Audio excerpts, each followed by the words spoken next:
আপনাকে কি করে ভালো না বাসি ইয়া রাসূলুল্লাহ। যখন আপনি আমাকে ভালোবেসেছেন সেই 1400 বছর আগে, যখন আপনি আমাকে মিস করতেন, আশা করতেন যেন আমার সাথে দেখা করতে পারেন, অথচ তখনও আমি জন্মই হইনি। সেদিন সাহাবীরা আপনার চোখে পানি দেখে বলল, ইয়া রাসূলুল্লাহ, আপনি কাঁদছেন কেন? আপনি বললেন, আমার ভাইদের খুব দেখতে ইচ্ছা করছে। সাহাবীরা বললেন, আমরা কি আপনার ভাই নই ইয়া রাসূলুল্লাহ? আপনি বললেন, না, তোমরা আমার সাহাবী।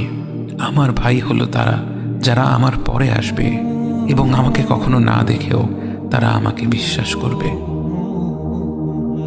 মৃত্যুশয্যায় শুয়ে আপনার অন্তরে এই চিন্তা ছিল যে আমাদের পরিণতি কি হবে।